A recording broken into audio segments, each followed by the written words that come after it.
Hello everyone, आज हम जा रहे हैं अपने लीड कोड के क्वेश्चन नंबर 1920 को सोल्व करने के लिए, जिसका नाम है बिल्ड एरे फ्रॉम परम्यूटेशंस। ये आपका इजी मार्क्ड है। देखो, सबसे पहले तो हम क्वेश्चन समझते हैं कि क्वेश्चन क्या कह रहा है। Given a zero base permutation nums zero index, build an array answer of the same length with answer of I equals to nums of I for each। ये एक मोस्ट इंपॉर्टेंट पार्ट क्या है कि जो भी मेरी नम्स ऑफ लेंथ है उससे छोटा I रहेगा और उससे छोटा इक्वल टू 0 रहेगा। A zero based permutation nums is an array of distinct integers from 0 to nums dot length -1 inclusive. ठीक है, अब इन्होंने इसके अंदर एक बेस्ट पार्ट क्या दिया हुआ है कि अगर मेरे नम्स की जो लेंथ है वो मेरी 6 की है तो उसके अंदर एलिमेंट्स 0 से लेके सिर्फ 5 के बीच में रह सकते हैं, उससे ऊपर नहीं जा पाएंगे। अगर मेरे नम्स की लेंथ 5 है तो उसके अंदर 0 से लेके 4 तक के बीच के एलिमेंट्स होंगे, उसके अंदर 5 भी मेरा नहीं होगा। अब हमें बनाना क्या है, सबसे पहले हम वो देख लेते हैं इसके अंदर। तो उसको भी एग्जांपल के साथ समझेंगे। सो आप ये देखिए, हमारे पास एक वेक्टर दिया हुआ है नम्स नाम का, जिसके अंदर एलिमेंट्स हैं 0 2 1 5 3 4। ठीक है, हमें हर एक क्वेश्चन के अंदर एक वैल्यू निकालनी है जो कि क्या होगी, नम्स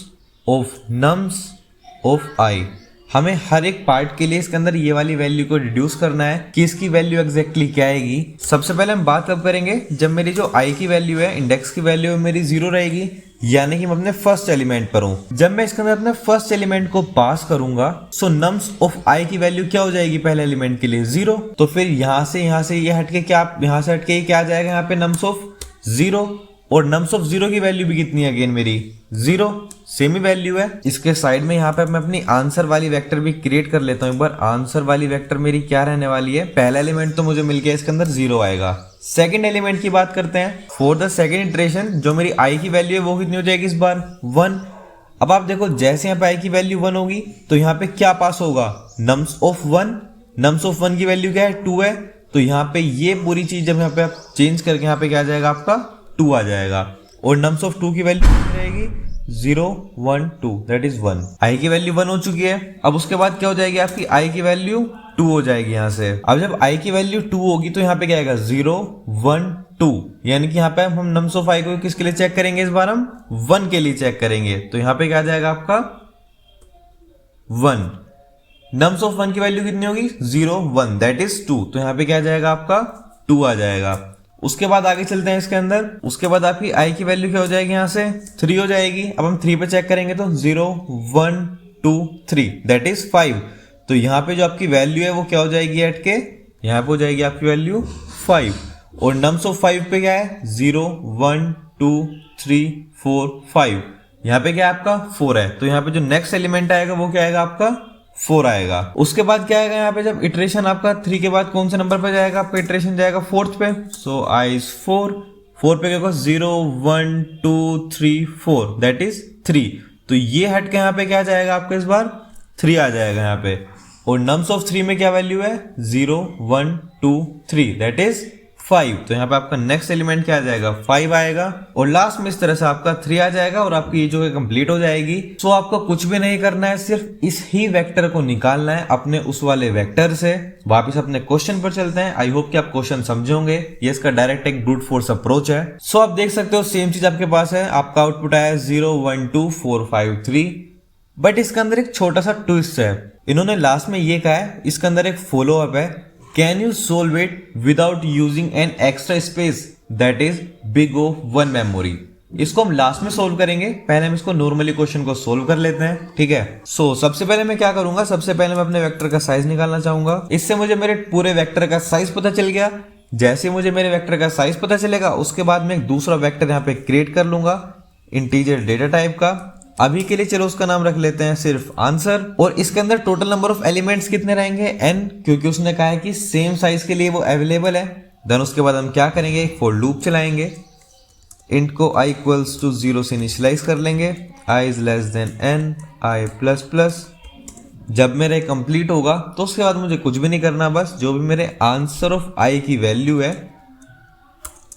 इसके अंदर वैल्यू क्या है आंसर ऑफ आई की जगह, नम्स ऑफ आई की वैल्यू जो भी होगी वो इसके अंदर मैं जरा के स्टोर करा दूंगा। और लास्ट में मैं रिटर्न क्या करा दूंगा, अपना आंसर। सो रिटर्न आंसर। ठीक है, चेक करते हैं। आप देख सकते हो आपका इजीली एक्सेप्ट हो चुका है। सबमिट करके भी ट्राई कर लेते हैं।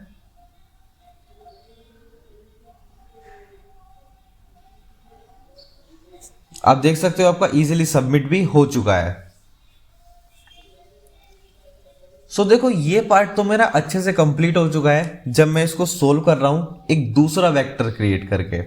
ठीक है, अब मुझे सेम क्वेश्चन को सोल्व करना है बिना किसी दूसरे वेक्टर का यूज करे। तो उसके लिए मैं क्या कर सकता हूं इसके अंदर।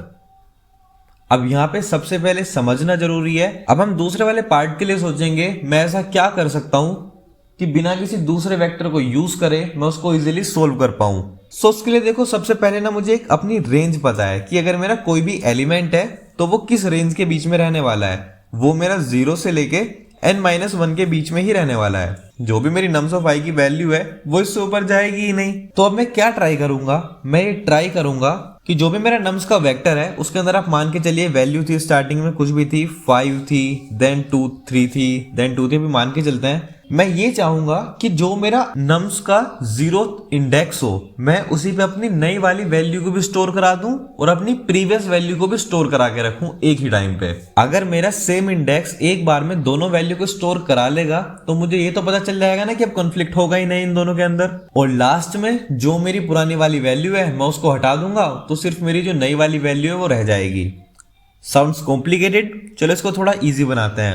अभी के लिए आप सोचो कि मेरे पास जो भी पहले जो आपकी नम्स ऑफ आई के अंदर कुछ भी वैल्यू पड़ी हुई है मैं उसके अंदर अगर एक वैल्यू को प्लस कर देता हूं। प्लस क्या करूंगा मैं इसके अंदर नम्स ऑफ आई की वैल्यू मैं इसके अंदर यहाँ पे प्लस करा देता हूं। ठीक है, कोई दिक्कत इस चीज में बिल्कुल भी नहीं है। इससे मेरी देखो जो पुराने वाली वैल्यू थी वो तो नम्स ऑफ आई की फॉर्मेट में वहीं पे रही, बट एक दूसरी वैल्यू जो मुझे नई वैल्यू भी चाहिए थी वो भी उसके अंदर आ गई है। मगर अब प्रॉब्लम क्या है कि इसके अंदर कॉन्फ्लिक्ट हो सकता है। कॉन्फ्लिक्ट क्यों हो जाएगा, मान के चलो कि नम्स ऑफ आई की वैल्यू मेरे पास 2 है और इस पूरे की वैल्यू मेरे पास क्या है 0 है। ठीक है, तो 2 + 0 कितना हो जाएगा 2। और एक बार इस कंडीशन को आप स्वैप कर दो कि इसकी वैल्यू 0 हो जाए और इसकी वैल्यू 2 हो जाए तो आप देख सकते हो सेम एरे के अंदर मेरा 2 बार 2 वैल्यू आ गई। तो यहाँ पे आगे ना कंफ्लिक्ट क्रिएट हो गया, यहाँ पे वो तो नहीं होना चाहिए बिल्कुल भी। ठीक है, तो मैं उसको पहले रिमूव करने के लिए सोच सकता हूँ कि मैं उसको रिमूव करने के लिए अब क्या करूंगा। अच्छा, अगर आप सोचो कि अब अगर मैं इस पूरे की मल्टीप्लाई किसी एक फिक्स नंबर से कर दूं, ठीक है, कोई भी एक फिक्स नंबर ले लेते हैं और उसको हम n ही ले लेते हैं जो भी उसका साइज है। ठीक है, अब आप ये देख के बता सकते हो कि अब एक भी केस ऐसा नहीं होगा कि ये दोनों नंबर कॉन्फ्लिक्ट कर जाएं, क्योंकि आप जब भी किसी नंबर की n से मल्टीप्लाई कर दोगे उसके साइज से मल्टीप्लाई कर दोगे तो वो नंबर आपका इतना बड़ा हो जाएगा कि वो उस रेंज के बीच में आएगा ही नहीं। ये आपका 0 से लेके n-1 के रेंज के बीच में रहेगा ही नहीं। सो जब आपका कोई नंबर उस रेंज के बीच में रहेगा ही नहीं तो कोई कंफ्लिक्ट क्रिएट ही नहीं होगा इस बार तो। ठीक है, अब अगर मैं दोनों नंबर को ऐड कर दूं तो मुझे हमेशा यूनिक नंबर मिलने वाला है। अब जिसके लिए मुझे नहीं सोचना पड़ेगा, बट एक लास्ट कंडीशन और फंस जाती है इसके अंदर। वो ये फंस जाएगी मेरे साथ कि मान के चलिए नम्स और नम्स ऑफ आई की वैल्यू पहले से इस बार मॉडिफाई हो चुकी है। ठीक है, जैसे कि अभी हम इसको आगे ड्राई रन के अंदर और अच्छे से समझेंगे, बट अभी के लिए सोचो कि नम्स ऑफ आई की वैल्यू ऑलरेडी चेंज हो चुकी है। सो जब मेरी ये वाली वैल्यू चेंज होगी तो इसका पूरा इफेक्ट इसके ऊपर डेफिनेटली मेरा पड़ेगा। सो कोई ऐसी कंडीशन ना फंस जाए, इसी के लिए हम इस क्वेश्चन का सेम मोड एन भी अभी निकाल लेते हैं कि बाद में कोई ऐसी प्रॉब्लम भी नहीं होनी चाहिए मेरे साथ। सो बस यही था। और उसके बाद मैं क्या करूंगा, जो मेरी लास्ट आंसर वाली वेक्टर होगी उसके अंदर मेरा जो भी आंसर आएगा मैं उसको एक बार डिवाइड कर दूंगा जिससे मुझे मेरा परफेक्ट आंसर मिल जाए बिना किसी प्रॉब्लम के। से हो जाएगा nums of I divide by n। एक बार इसका एग्जांपल के साथ समझते हैं, थोड़ा बेटर समझ में आएगा कि क्या हुआ इस क्वेश्चन के अंदर। तो यहाँ पे लिख लेते हैं मैं एग्जांपल। यहाँ पर जो मेरी नम्स वेक्टर है वो क्या है मेरी 4 0 2 1 3। ठीक है, अब यहां से हम अपनी जो आंसर वाली सबसे पहले हम बात कर लेते हैं इसके अंदर इंडेक्स 0 पे वैल्यू क्या होगी। सबसे पहले norms of i, norms of i क्या है यहाँ पे आपके पास नम्स ऑफ 0 तो कितना, उसके बाद क्या है मेरे पास प्लस साइज, साइज कितना है इसका 5 इसका साइज है तो यहां पे हो जाएगा नम्स ऑफ आई कितना है 4 और नम्स ऑफ आई इस वाले पार्ट को मैं पहले सोल्व करता हूं। ठीक है, तो जो मेरी फाइनल वैल्यू है वो कितनी हो जाएगी 3 mod 5। आपकी वो वैल्यू चेंज नहीं है तो ये आपका 3 रहने वाला है एंड दैट इज 15। तो आपकी सो जो आपकी पहली वैल्यू होगी आंसर वेक्टर के अंदर वो क्या आ गई मेरी 19 आ गई है। अब बात ये तो हमने किसके लिए करी, इंडेक्स 0 के लिए। अब उसके बाद हम किस चीज की बात करेंगे, इंडेक्स। सो इंडेक्स 1 पे वैल्यू कितनी है मेरी, सबसे पहले 0, तो ये कितना हो जाएगा 0 प्लस 5 मल्टीप्लाई। अब हम बात करते हैं नम्स ऑफ आई की क्या वैल्यू है। सो देखो नम्स ऑफ आई की वैल्यू कितनी है, इस बार 0 है, और नम्स ऑफ आई की वैल्यू कितनी है 4 है। सो हो जाएगा मेरा 4 mod 5। इस बार भी आपकी वैल्यू 5 सेम रहेगी, तो आपका फाइनल जिसको प्लस माइनस। सो पहला एलिमेंट 19 है, दूसरा एलिमेंट कितना। अब उसके बाद हम बात किसके लिए करेंगे, इंडेक्स की वैल्यू। उसके बाद आपका क्या आएगा, 2 इंडेक्स पे देखिए 0 2 5 मल्टीप्लाई तो हर बार सेम ही रहेगा। उसके बाद आप देखो तो 2 इंडेक्स पे वैल्यू भी आपकी वापस 2 ही है, 0 1 2। सो दैट इज यहां पे आ जाएगा आपका 2 एंड 2 + 10 = 12। आपका नेक्स्ट एलिमेंट कितना आ गया, यहाँ पे 12 आ गया है। थर्ड इंडेक्स की बात करेंगे, सो 0 1 2 3 दैट इज कितना है आपका 1 के बाद हम इसके अंदर ऐड क्या करेंगे 5 मल्टीप्लाई बाय,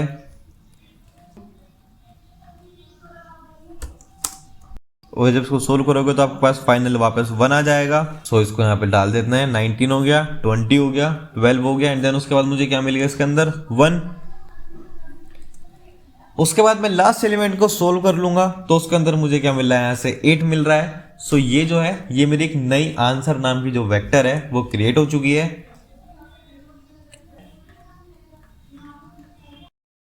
ये वाला जो पार्ट है मेरा ये कैसे आया है, और अगर आपको कंफ्यूजन हो कि ये मोड एन क्यों लगाया है,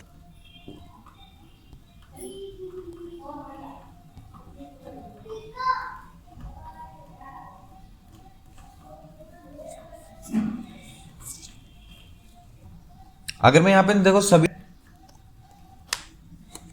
अब बस इसका फाइनल आंसर क्रिएट कर लेते हैं। अब इसका फाइनल आंसर कैसे आएगा, तो उसके लिए ये वाला पार्ट हटा देते हैं, और अगर मैं इन सभी नंबर को डिवाइड कर देता हूं, इन सभी नंबर को यहाँ पे डिवाइड करने वाले हैं उसके नंबर ऑफ साइज से, तो 19 के लिए कितना हो जाएगा 5 3 15, देन 4 आएगा आपके पास, देन 2 आएगा, 2 के बाद आपके पास इसमें 0 आएगा, एंड लास्ट में आपके पास यहाँ पर 1 आ जाएगा। सो इस तरह से आप इसको भी सोल्व कर सकते हो। अब बस इसको भी एक बार कोड में चेंज कर लेते हैं। सो इसको यहाँ से पूरे को हटा देते हैं।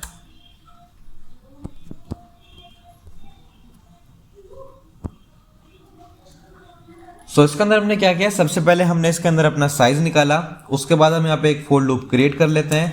Int i = 0, i is less than n, i++।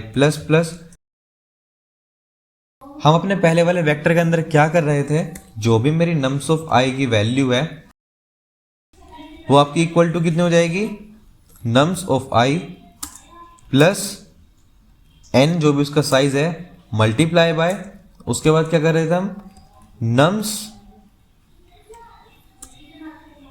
Of i की जो भी वैल्यू है उसके बाद इसका मोड निकाल रहे थे। मोड लास्ट में आ गया था मेरा n के साथ।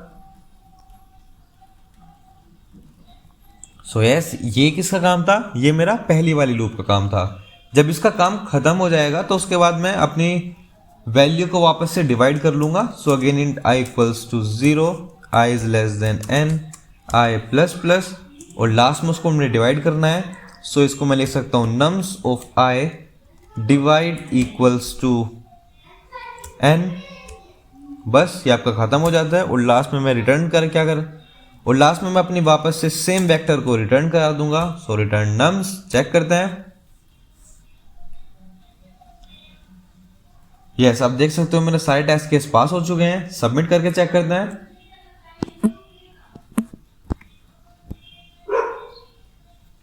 तो आप देख सकते हो मेरा सबमिट भी हो चुका है। मैंने बिना किसी एक्स्ट्रा स्पेस को यूज किए इस क्वेश्चन को सोल्व कर दिया है। नाउ आई होप कि आप सभी को ये क्वेश्चन पसंद आया होगा। ऐसे ही और क्वेश्चंस के लिए हमारे साथ कनेक्टेड रहें। अब हम भी जल्दी मिलते हैं नेक्स्ट वीडियो में।